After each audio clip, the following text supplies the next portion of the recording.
You're listening to NacChat with Amy Mahaffey, straight from the city of Nacogdoches, where we chat all things Nac. We make any topic fun, and I'll take you behind the scenes of the oldest town in Texas.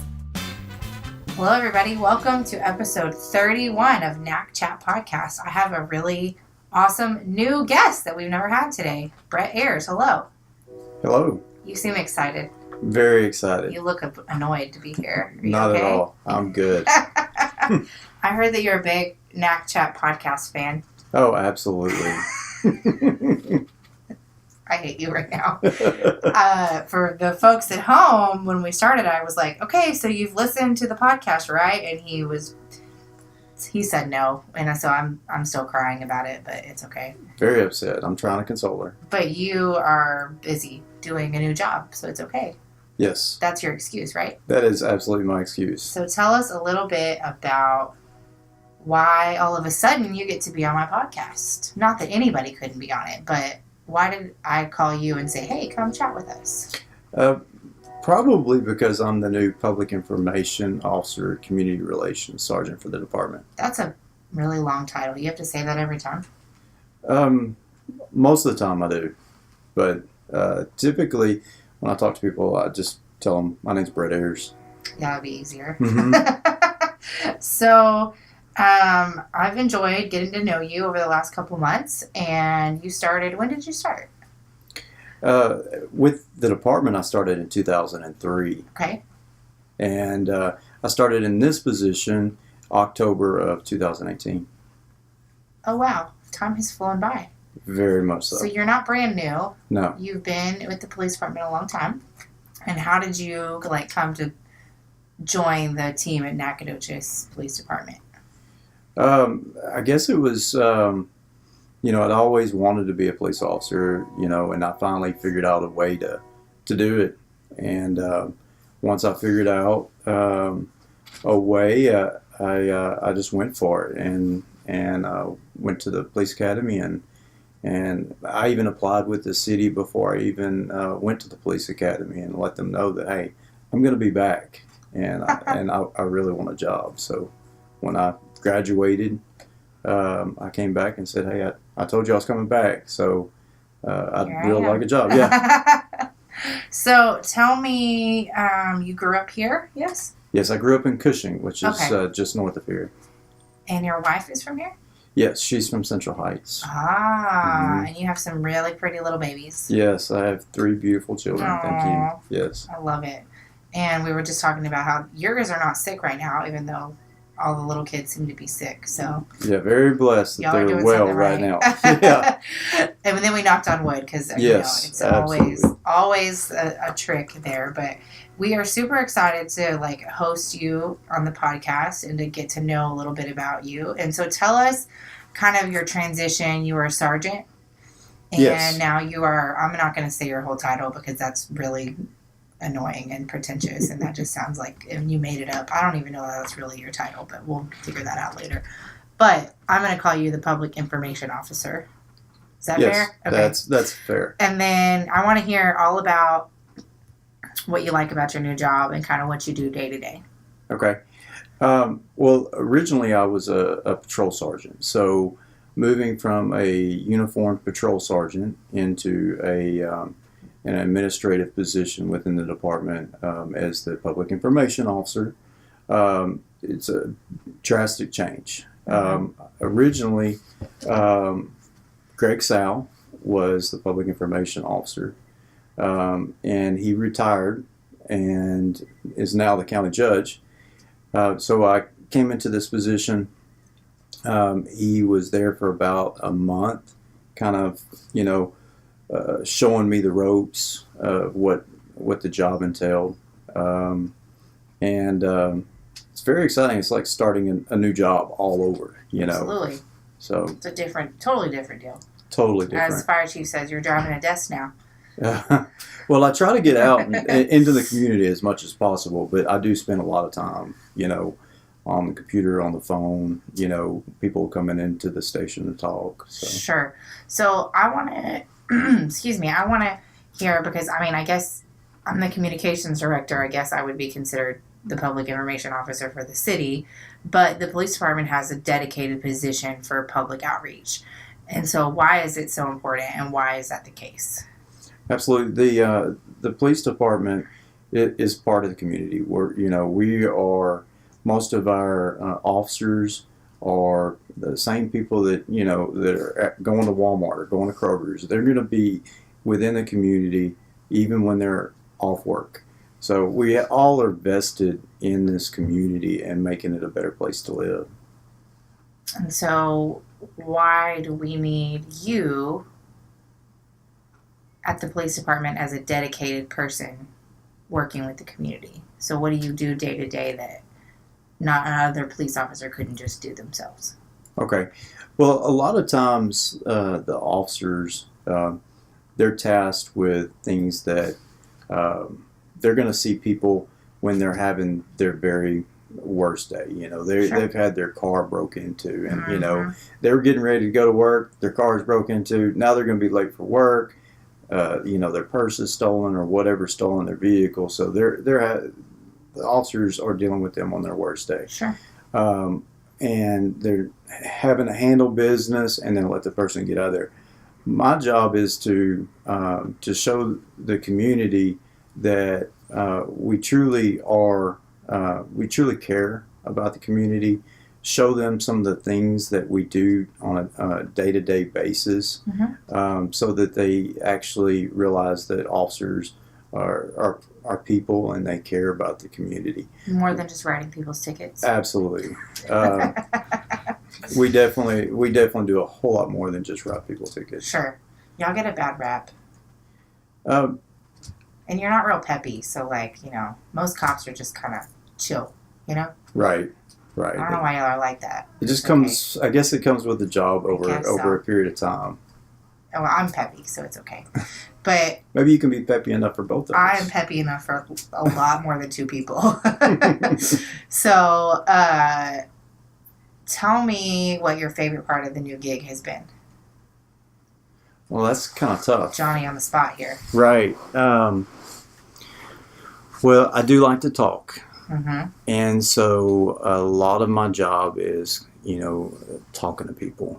And, sometimes just going downtown and walking down in front of all the businesses, going into businesses, talking to, the tourists that are in town, or the business owners or the shoppers, just having an opportunity to converse and hopefully them seeing us out there or speaking to me for just a couple of minutes, they'll realize, that we are, cops are approachable, Sure. that they can come and talk to us. They can, that we're people too. So you're saying that we're people too. Like, do people think y'all weren't real people? No, they have a us and them thing. Well, it's kind of like kids sometimes when they see their teacher at the store. They can't believe that my teacher goes to the store. Right. You're supposed to be at the school all the time because that's the only place that I see you. Yeah. So, it's kind of... I love it. Yeah, it's kind of like that. Every now and again, my little girls I'll have to go get them and I'll bring them up to the office to finish up something. And our city secretary, Jan, Hattie, my 2-year-old, loves Jan. And Hattie the other day said, "Where's Jan Jan?" She calls her Jan Jan. I said, "Well, she's at her house." And she said, "No, she goes to the office because the only place she sees her is at the office." So exactly. That makes sense. If Jan Jan was not at the office, that would be weird. So I get what you're saying. So y'all are, I think what I want to do now is kind of transition into a task and a project that you and I have been working on, and that you've been working on long before you asked me for my help, because I'm behind and haven't helped you very well, but I'm working on it. But we are working on maybe getting the word out about not a new position, but a position that's been open at the police department for a while, which is in the dispatch realm. And so I want to hear a little bit about what that job entails and why maybe you think you've had a hard time filling it. And I think that some of it, and tell me if I'm wrong, is that we just need to get the word out and to get more people to learn how awesome it would be to work for the city. Absolutely. Well, the position that you're referring to is our communications operators. Currently, we have multiple positions that are open for that. Um, it's a very crucial job within our department. I'm gonna. The actual title is communication operator, but they're dispatchers. Now, these dispatchers, they a lot of times they're going to be the first person that speaks to a person. They're going to be the one when you call. That's who you're going to speak to at the department, whether it be a non-emergency situation or an emergency situation, such as you call in 911. Okay. So, what are the qualifications? Like, what would make a good communications person at PD? Well, there's a lot of things that they probably need to have. They need to be able to multitask, and they need to be able to operate a computer, and not necessarily know how to operate the systems that we use, because we actually train people how to use those systems, but they just need to have a basic knowledge of computers, and be able to type proficiently.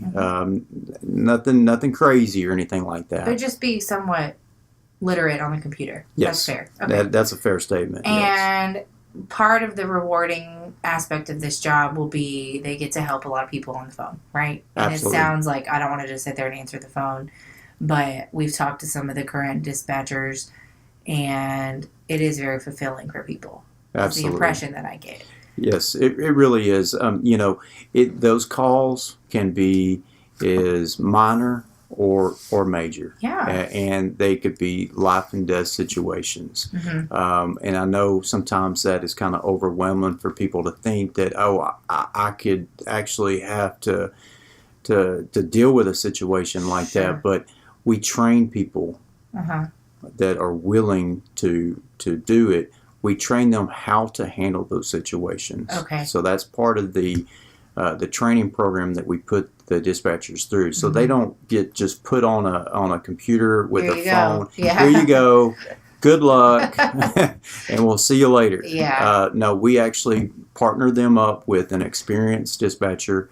They are given instructions. They start out doing very little, mainly observing, and then they build up as time progresses. Yeah, I'm not gonna lie, it would freak me out to be that person. So is there a certain personality type, or is it something you really truly can train?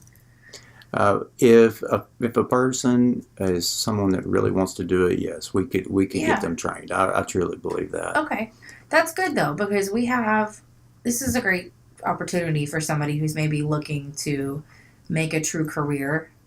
Absolutely. At an organization. The city of Nacogdoches is great. We have benefits that a lot of places wouldn't offer: retirement, health, dental, all kinds of cool stuff. The hours, how are the hours? What does that look like for somebody? The hours, right now, we're working on starting up a new schedule. Okay. I don't have all the specifics on the scheduling, but they can be range from daytime or nighttime.